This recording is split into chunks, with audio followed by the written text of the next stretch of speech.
A Agência Nacional de Energia Elétrica dá início ao cronograma de inspeção de barragens de usinas hidrelétricas em todo o país. 5 meses depois do incêndio, o Museu Nacional do Rio de Janeiro abre as portas para mostrar o andamento do trabalho de recuperação do prédio e do acervo. Em São Paulo, o presidente Jair Bolsonaro mantém boa evolução clínica, segue sem febre, com dieta leve. O secretário da Previdência afirma que proposta de reforma já está pronta para a avaliação do presidente Bolsonaro. 234 milhões de toneladas. Esse é o volume previsto para a safra de grãos. E a produção de algodão é destaque no crescimento. Essas e outras notícias você acompanha agora. E para participar, basta acessar o bate-papo ao vivo no YouTube ou usar hashtag TVNBR nas redes sociais. O Repórter NBR começa agora.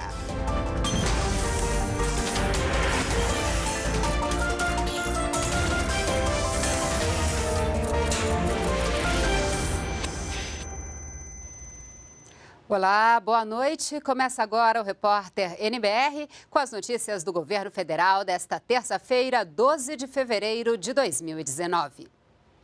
Boletim médico divulgado no fim da tarde pelo Hospital Albert Einstein afirma que o quadro de saúde do presidente Jair Bolsonaro mantém uma boa evolução. Os detalhes com o repórter Ricardo Ferraz. O último boletim divulgado pela equipe médica que atende o presidente Jair Bolsonaro no Hospital Albert Einstein, em São Paulo, informa que ele mantém boa evolução clínica, segue sem febre e sem dor. Segundo os médicos, o quadro pulmonar encontra-se em resolução. Na semana passada, o presidente havia sido diagnosticado com pneumonia. Jair Bolsonaro continua a receber dieta leve e suplemento nutricional, sem apresentar intolerância aos alimentos. O presidente realiza exercícios de fisioterapia motora e respiratória, alternados a períodos de caminhada. Por ordem médica, as visitas permanecem restritas. De São Paulo, Ricardo Ferraz. A proposta da reforma da Previdência já está pronta e deve ser entregue nos próximos dias para a aprovação final do presidente Jair Bolsonaro. A informação é do secretário especial da Previdência, Rogério Marinho. Em conversa com a imprensa, Marinho reforçou que a principal preocupação do governo é fazer uma reforma justa. Nós tentamos apresentar um projeto que eu acredito que representa ao mesmo tempo a média do sentimento de todos aqueles que contribuíram para esse processo, mas ao mesmo tempo sob a determinação do presidente que seja um projeto que tenha justiça, equidade, né, e também um impacto fiscal que permita que o Brasil volte a crescer e a gerar emprego. A Agência Nacional de Energia Elétrica, a ANEEL, está de olho nas barragens que armazenam água para a produção de energia elétrica. Os agentes estão inspecionando as usinas hidrelétricas. Quem acompanha esse trabalho, que tem início no estado do Paraná, é a repórter Márcia Fernandes. Ela traz agora para a gente informações ao vivo. Olá, Márcia, boa noite. Boa noite, Alessandra. Boa noite a todos que nos acompanham aqui pela TV NBR. Olha, Alessandra, durante todo o dia eu acompanhei o trabalho de fiscais da ANEEL na fiscalização, na vistoria de barragens ligadas a usinas hidrelétricas aqui no interior do Paraná. Por questões estratégicas, eu não posso dizer qual é essa usina que foi vistoriada ou o local onde nós estamos, mas o que eu posso contar para vocês é que eu estive bem de perto acompanhando esse trabalho da ANEEL. Hoje, eles se dedicaram a olhar a questão documental, os documentos. As concessionárias, as empresas que cuidam dessas usinas, elas sempre têm que providenciar uma série de documentos e enviar para a ANEEL, para os órgãos fiscalizadores. São documentos que falam como estão os equipamentos, como está a situação da barragem, se a barragem está segura. E hoje a ANEEL se dedicou em olhar se esses documentos, esses dados desses documentos condizem com a realidade, estão corretos, estão dentro da lei e se realmente esse plano, se eles têm um plano de segurança e se esse plano de segurança ele é efetivo, ou seja, se ele realmente é capaz de evitar um acidente, uma tragédia. Essa é a primeira barragem a ser vistoriada pela ANEEL. Ao todo, até o mês de maio, 142 barragens vão ser vistoriadas em todo o Brasil. Agora, Márcia, tira uma dúvida. Por que fiscalizar essas 142 barragens primeiro?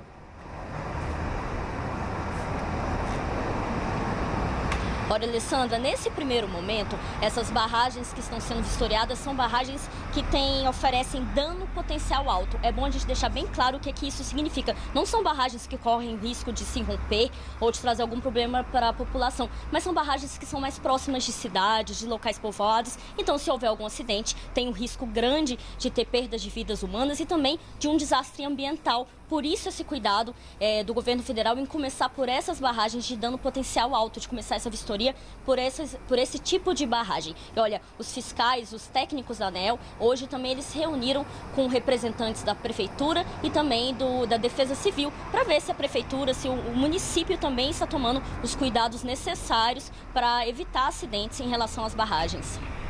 Essas 142 barragens vão ser fiscalizadas até maio, como você falou. E depois, no decorrer do ano, como é que fica essa ação da ANEEL?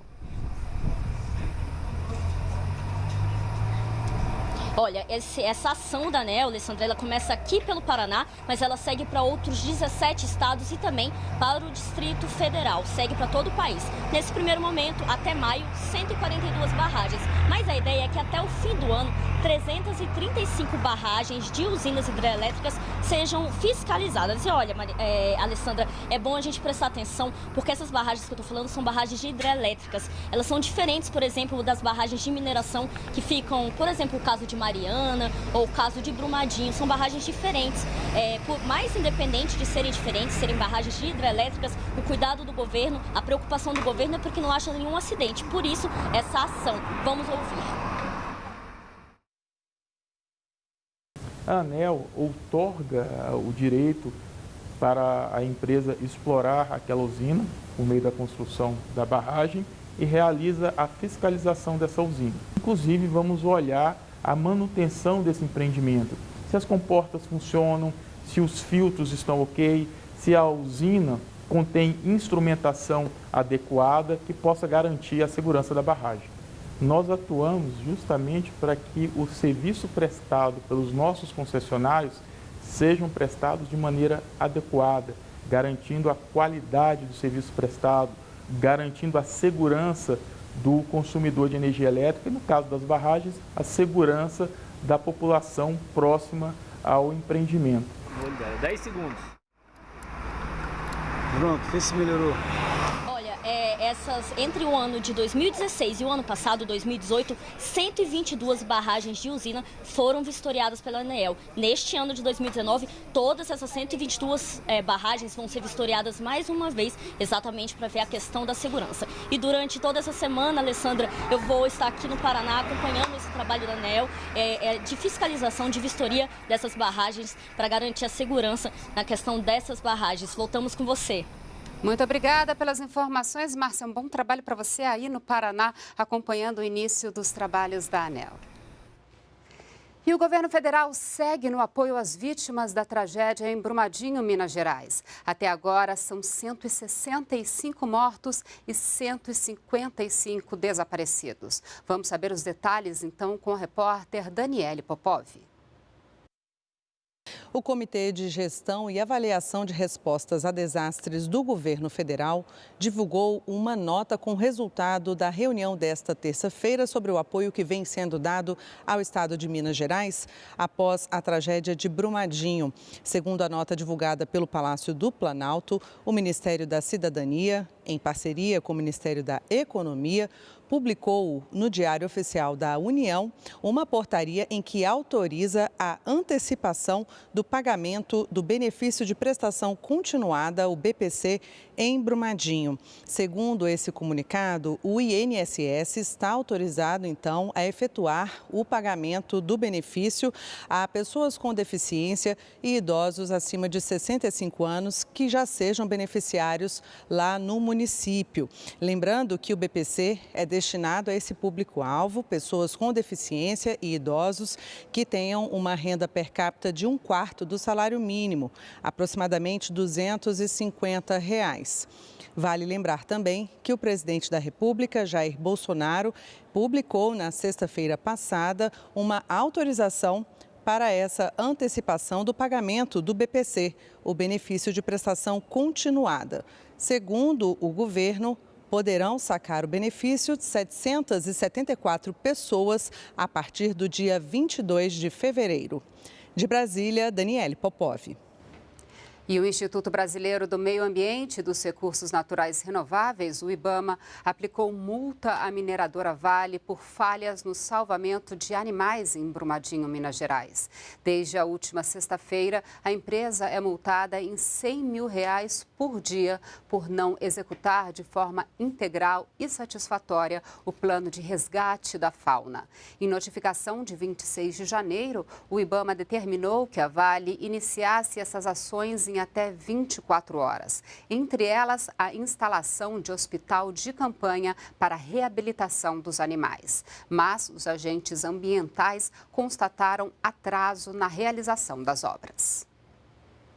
A produção brasileira de grãos do período 2018-2019 deve alcançar 234 milhões de toneladas, um crescimento de 2,8%. É o que mostra o levantamento da Companhia Nacional de Abastecimento, a CONAB. A safra de grãos do período de 2018-2019 deve chegar a 234 milhões de toneladas. Em comparação com a safra passada, o crescimento deverá ser de 6,5 milhões de toneladas, o que representa um crescimento de 2,8%. Esse aumento foi impulsionado principalmente pelo algodão e pelo milho de segunda safra. Outro fator importante para esse desempenho é o aumento de cerca de 910 mil hectares na área plantada, um aumento de 1,5% em relação à safra 2017-2018. Segundo o levantamento, a produtividade supera a marca positiva anterior, mesmo com a falta de chuvas. Esse clima irregular ele foi observado principalmente no mês de janeiro, né, que foi o mês foco de levantamento do 5º levantamento da CONAB. E ele impactou principalmente o final de desenvolvimento da primeira safra, em que a gente observou queda de alguns produtos, como a soja e o feijão. E, contrapartida, teve aumento de alguns produtos, né, na região sul, no noroeste da região sul, que não foi tão impactado. A falta de chuvas prejudicou a produção de alguns grãos. O principal deles foi a soja, que mesmo com aumento de 1,9% na área plantada, teve uma redução de 3,3% na produção nacional. Mas ainda assim, a expectativa é de uma boa safra. A soja foi plantada cedo esse ano, né? Isso foi uma coisa boa, começou a chover cedo na maior parte das regiões, e a soja foi plantada muito cedo. Então, isso, em muitas regiões, a soja sentiu, ela chegou em dezembro e janeiro, muitas lavouras estavam em seu momento reprodutivo. Então, isso causa o decréscimo na produtividade. Por outro lado, como foi plantada muito cedo, houve espaço para se plantar algodão e agora está se plantando milho. Então, a gente espera uma boa safra de milho e uma boa safra de algodão. E mesmo para a soja e para grãos em geral, vai ser a segunda maior safra da história. E o assunto ainda é o agronegócio, que no Brasil cresce cerca de 3,43% ao ano. Nas últimas 4 décadas, a produtividade quintuplicou.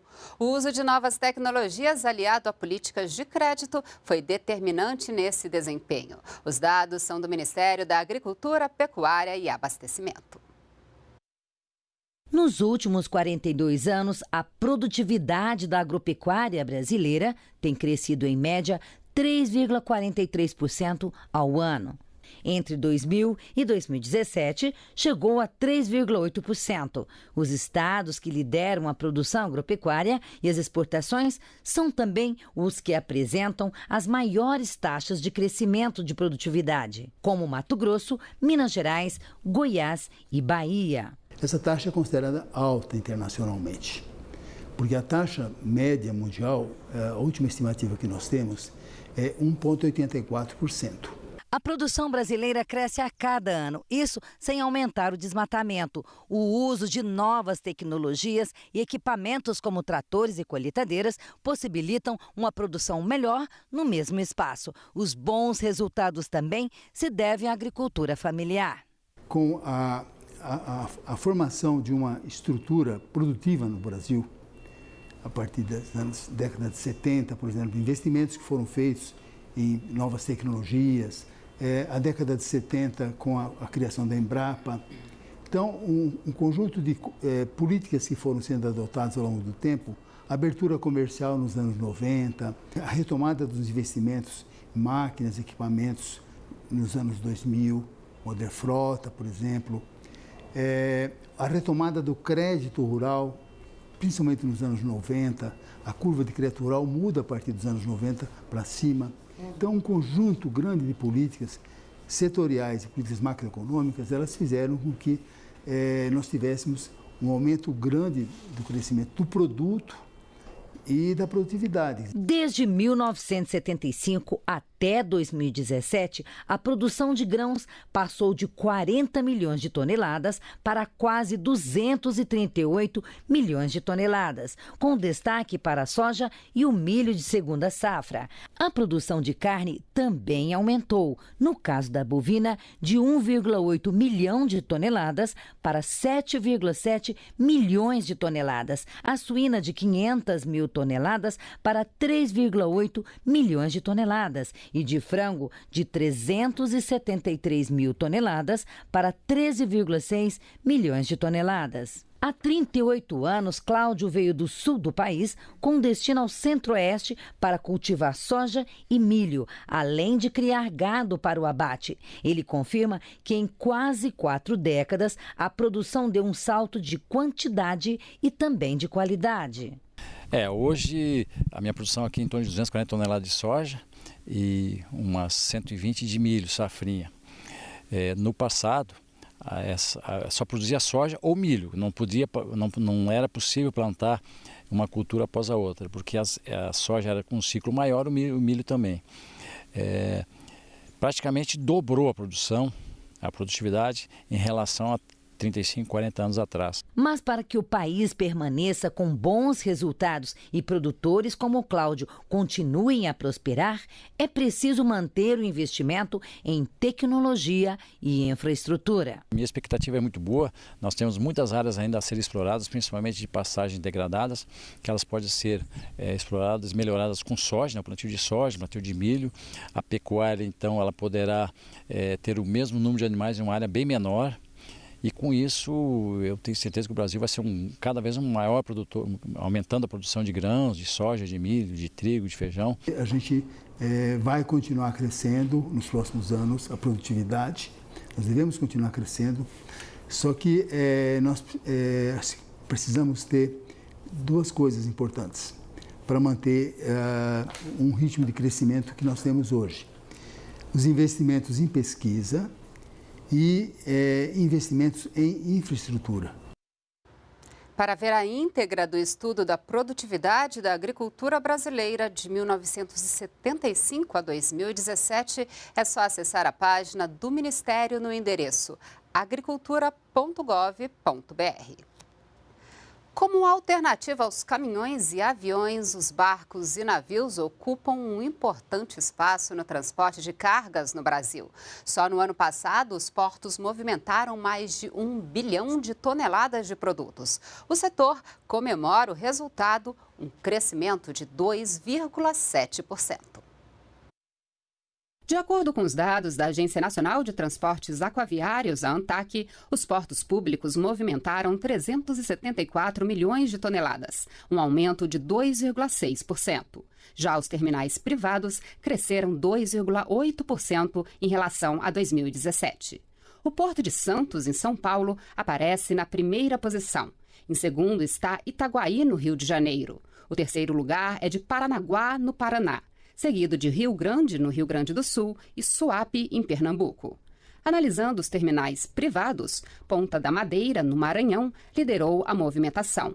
Depois vem Tubarão, no Espírito Santo, Tebar, em São Paulo, e Tebig e Ilha Guaíba, no Rio de Janeiro.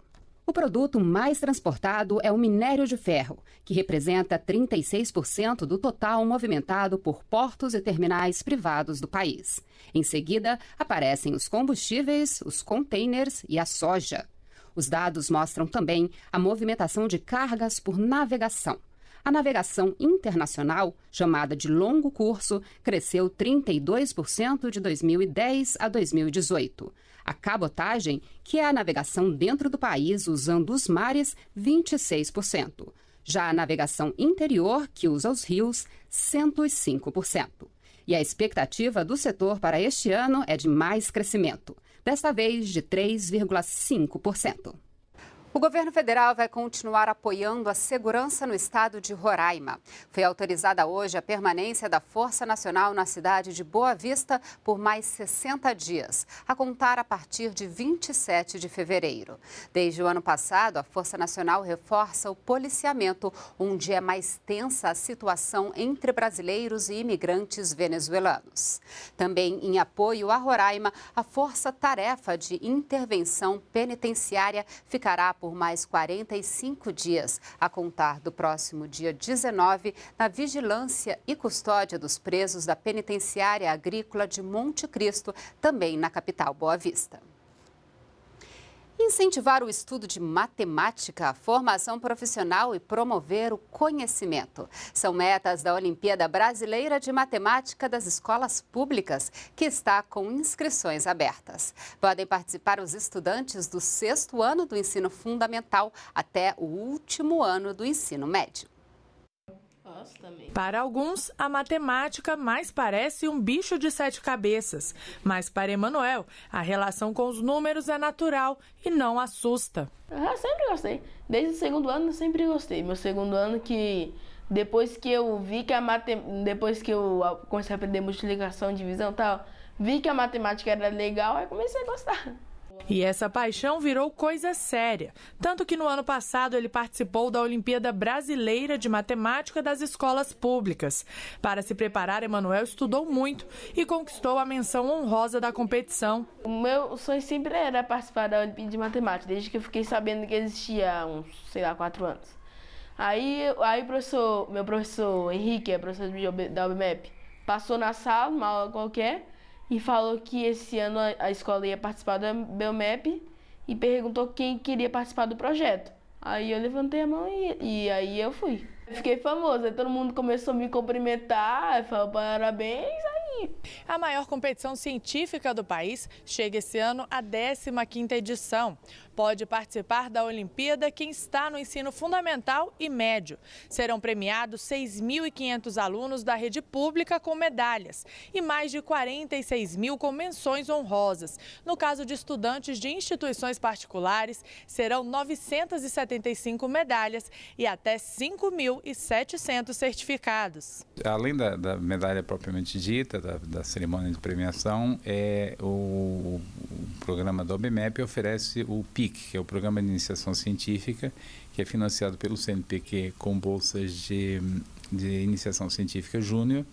E o que esses alunos fazem o que eles ganham passar um ano estudando com professores universitários. É provavelmente a primeira vez que eles entram numa universidade. Para realizar a inscrição, basta a direção da escola acessar a página da OBMEP na internet. O prazo vai até 15 de março. A OBMEP tem como objetivo ajudar a disseminar o gosto pela matemática, ajudar o INPA a identificar novos talentos e, de um modo geral, contribuir para que a matemática seja mais tratada com mais carinho no ambiente escolar. E o Emanuel, que também é campeão de basquete, avisa. Esse ano vai participar de novo da OBMEP e conquistar uma medalha para somar as que já tem no esporte. A medalha da OBMEP vai ser a medalha que vai ficar na frente, vai valer mais do que as 3 juntas. As provas serão aplicadas nos dias 21 de maio e 28 de setembro, de acordo com o grau de escolaridade do aluno. A divulgação dos vencedores está marcada para 3 de dezembro. 5 meses depois do incêndio que destruiu boa parte do acervo e da história do país, o Museu Nacional do Rio de Janeiro abriu as portas para mostrar à imprensa como está o trabalho de recuperação. A ideia é que em breve a população volte a ter acesso às obras que resistiram ao fogo. Andaimes sustentam o trabalho de quem vai reerguer a história no Museu Nacional. A fachada do prédio foi uma das poucas estruturas que restou do antigo espaço. Dentro, as paredes chamuscadas não deixam dúvidas. O fogo passou por aqui. Técnicos do Museu Nacional trabalham na tentativa de recuperar peças da instituição. Todos os dias, 8 horas por dia, às vezes mais, com 1 hora de almoço apenas, não podendo levar água ali para dentro, não podendo levar comida por questões de segurança, por vários motivos. Então vocês imaginam esses verdadeiros heróis que estão resgatando a memória do nosso país. Do acervo, o meteorito Bendegó, encontrado no sertão da Bahia e que passou a fazer parte do museu há 130 anos, continua intacto. Essa foi a primeira vez que jornalistas foram autorizados a entrar no espaço após o incêndio. O museu vai receber um telhado provisório e segue fechado. Muito em breve, até para fazer jus a essa equipe, desse trabalho fundamental que eles estão fazendo, fundamental para todos nós, para o nosso país, nós vamos fazer uma exposição com o material resgatado. Desde o incêndio, o governo federal criou várias medidas para recuperar o Museu Nacional e aumentar a segurança de outros museus. Entre elas, uma medida provisória autorizou o Ministério da Educação a agir de forma urgente para a preservação e restauração do patrimônio do museu. O Ministério da Ciência, Tecnologia, Inovações e Comunicações destinou recursos para garantir a continuidade dos cursos de pós-graduação que funcionavam no espaço. E o BNDES lançou chamada pública para destinar 25 milhões de reais a projetos de segurança em prédios que guardam acervos históricos. Nós ficamos por aqui. Toda a nossa programação você acompanha ao vivo pelo site da NBR e pelo canal no YouTube. Acesse também o nosso perfil no Twitter e você pode ainda mandar sugestões de reportagens e dúvidas sobre programas e ações do governo federal para o nosso WhatsApp. Então, anote aí, é 61998678787. Uma boa noite para você e continue com a gente na NBR, a TV do Governo Federal.